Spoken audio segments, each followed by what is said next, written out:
कक्षा 10 फिजिक्स।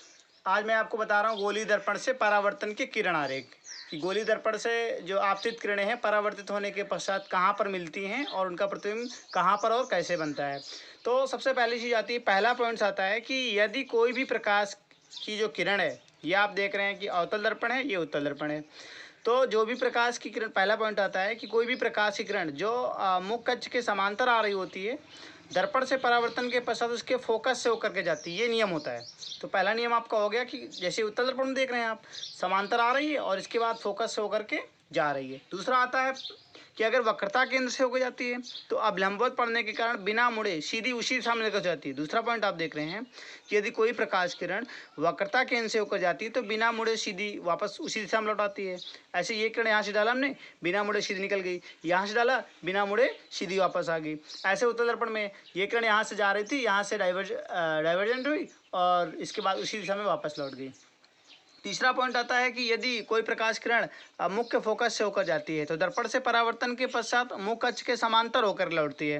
तो यहाँ पर आपने देखा कि ये फोकस से होकर के जा रही है किरण और इसके बाद ये मुख्य अक्ष के समांतर, वैसे इसमें ये फोकस की ओर जा रही थी किरण और इसके बाद परावर्तन के पश्चात दर्पण के मुख्य अक्ष के समांतर होकर के लौट रही है। इन तीनों किरण आरेखों से मैं आपको अवतल दर्पण और उत्तल दर्पण द्वारा प्रतिबिंब कैसे बनते हैं उसका उल्लेख करता हूँ। तो अवतल दर्पण द्वारा प्रतिबिंब का बनना, तो अवतल दर्पण द्वारा प्रतिबिंब के बनने के लिए आपको 4 पॉइंट्स तैयार करने हैं। पहला, प्रतिबिंब की स्थिति क्या है, प्रतिबिंब को कहाँ रखा जाएगा, वो चीज़, वस्तु कहाँ रखी होगी, प्रतिबिंब की स्थिति कहाँ बनेगी। दूसरा, प्रकृति, प्रकृति का मतलब है वास्तविक और आभासी। विन्यास, यानी विन्यास का मतलब है उल्टा सीधा, आकार वस्तु के आकार से बड़ा, समान, बराबर। तो सबसे पहला पॉइंट्स आता है अवतल दर्पण द्वारा प्रतिबिंब के बनने में कि यदि वस्तु की स्थिति अनंत दूरी पर हो। तो देखिए आप ये देख रहे हैं कि ये वस्तु अनंत पर स्थित है और यहाँ से जो प्रकाश किरणें आएंगी मुख्य अक्ष के समांतर आएंगी। और मैंने अभी आपको किरण आरेख में बता रखा है कि जो भी प्रकाश किरणें मुख्य अक्ष के समांतर आती हैं दर्पण से परावर्तन के पश्चात मुख्य अक्ष के समांतर होकर के लौटते हैं। तो मुख्य अक्ष के समांतर आने वाली जो प्रकाश किरणें हैं दर्पण से परावर्तन के पश्चात मुख्य फोकस से होकर जाती हैं। तो आप यहाँ पर देख रहे हो जो समांतर किरणें आ रही थी परावर्तित हुई, ये समांतर किरण परावर्तित हुई, ये समांतर किरण परावर्तित हुई और आकर के ये फोकस पर मिल रही हैं, जिससे प्रतिबिंब की स्थिति क्या होगी। पहला पॉइंट आता है प्रतिबिंब की स्थिति, तो प्रतिबिंब की स्थिति कहाँ हो गई, फोकस पर हो गई। और प्रतिबिंब का आकार कैसा हुआ, अत्यधिक छोटा हुआ, बिंदु आकार का हुआ। और प्रतिबिंब की प्रकृति क्या होगी, वास्तविक और उल्टा हो गई। दूसरा पॉइंट आता है कि दर्पण के वक्रता केंद्र से अधिक दूरी पर स्थित हो। ये दर्पण का वक्रता केंद्र है, वस्तु दर्पण के वक्रता केंद्र से अधिक दूरी पर स्थित है। यहाँ से सिर्फ 2 किरण आरेख बनेंगे, एक तो इसके मुख्य अक्ष के समांतर प्रकाश किरण जाएगी, वो इसके फोकस से होकर के आएगी। दूसरी किरण वक्रता केंद्र से होकर जाएगी, अब विलंबवत पड़ने के कारण सीधी उसी दिशा में निर्गत हो जाएगी। ये दोनों किरणें जहाँ पर काटती हैं वो A डैश B डैश इस वस्तु का प्रतिबिंब बनता है। तो वह प्रतिबिंब की स्थिति कहाँ हो गई, फोकस और वक्रता केंद्र के बीच में हो गई। और इसके बाद प्रतिबिंब का आकार कैसा हो गया, बहुत छोटा हो गया और जो इसकी प्रकृति हुई प्रतिबिंब की वो वास्तविक और उल्टा हो गई। इसी तरीके से तीसरा पॉइंट आता है वस्तु वक्रता केंद्र पर स्थित हो। जब वस्तु वक्रता केंद्र पर स्थित होगी तो वस्तु वक्रता केंद्र पर स्थित ये वस्तु का वक्रता दर्पण का वक्रता केंद्र है, ये AB वस्तु स्थित है। यहाँ से 2 किरण आरेख बनेंगे, एक तो मुख्य अक्ष के समांतर फोकस से होकर जाएगी, दूसरा फोकस से होकर जाएगी तो मुख्य अक्ष के समांतर होकर के लौटेगी।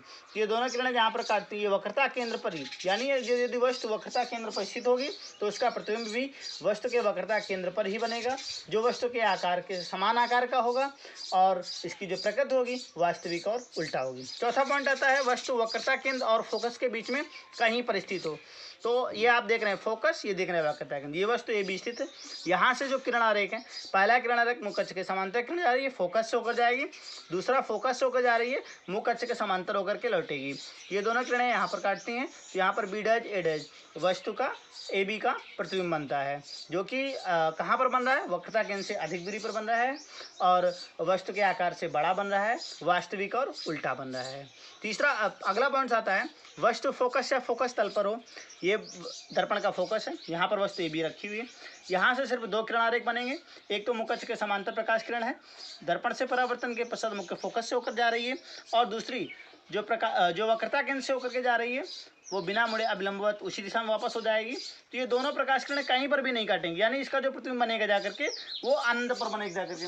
और जब अनंत पर बनेगा जाकर के तो वह असीमित रूप से बड़ा होगा, अत्यधिक विवर्धित होगा, वास्तविक और उल्टा होगा।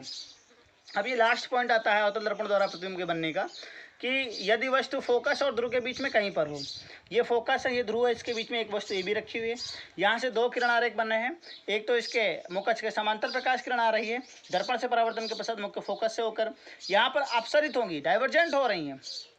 तो यहाँ पर अपसरित हो रही हैं जब, तो यहाँ से प्रकाश किरण गई, दर्पण में पड़ी, परावर्तन के पश्चात फोकस से होकर गई, इसके बाद दूसरी अभिलंबित पड़ने के कारण वक्रता केंद्र से बिना मुड़े उसी दिशा में अपसरित हो गई। ये दोनों किरणें दर्पण के पीछे मिलती हैं जाकर के, तो यहाँ पर जो प्रतिबिंब बनता है वो विवर्धित बनता है, वस्तु के आकार से विवर्धित बनता है। अब यहाँ पर इसकी प्रकृति चेंज हो गई, अब की बार प्रतिबिंब कैसा बन रहा है, आभासी बन रहा है, सीधा बन रहा है और वस्तु के आकार से बड़ा बन रहा है। तो ये तो अवतल दर्पण द्वारा प्रतिबिंब बनने के किरण आरेख हो गए। अब उत्तल दर्पण द्वारा प्रतिबिंब कैसे बनता है, उसके लिए उत्तल दर्पण द्वारा प्रतिबिंब सिर्फ दो कंडीशन में बनता है। यदि वस्तु अनंत पर स्थित होगी तो अनंत पर यह वस्तु ए बी स्थित है, यहाँ से प्रकाश किरणें मुखच के समांतर आएंगी, आने के पश्चात जब मुखच के समांतर प्रकाश किरणें आ रही हैं दर्पण से परावर्तन के पश्चात मुख्य फोकस से होकर जाती हुई जाएंगी, अपसरित होती हुई प्रतीत होगी क्योंकि उत्तल दर्पण है। तो यहाँ पर ये फोकस पर मिलती हैं, जब ये फोकस पर मिलती हैं तो जो प्रतिबिंब बनता है वो दर्पण के पीछे बनता है, फोकस पर अत्यधिक छोटा बनता है, बिंदु आकार का और आभासी और सीधा रहता है। दूसरी कंडीशन आती है कि जब वस्तु अनंत तथा ध्रुव के बीच में कहीं पर स्थित हो, ये वस्तु है, ये इसका ध्रुव है, अनंत और ध्रुव के बीच में कहीं पर स्थित है, यहाँ से दो किरण आरेख बने, एक तो इसके मुखच के समांतर जो कि इसके फोकस से होकर जा रही हैं और दूसरी इसके वक्रता केंद्र से किरणें जा रही हैं, वो बिना मुड़े सीधे उसी दिशा में वापस आ रही हैं, इसलिए दोनों किरणें यहाँ ए डैश बी डैश पर काट रही हैं। तो यहाँ पर ए डैश जो बी डैश है ये वस्तु का प्रतिबिंब है जो कि कहाँ बन रहा है, ध्रुव और फोकस के बीच में दर्पण के पीछे बन रहा है, जो कि छोटा है, आभासी और सीधा है। तो इस तरीके से ये हो गया आज की क्लास होगी आपकी, जो दर्पण से प्रतिबिंब बनने के किरण आरेखों को मैंने आपको बताया। इसके मैं नोट्स भी आपको भेज रहा हूँ, आप इसको बना लीजिए। धन्यवाद।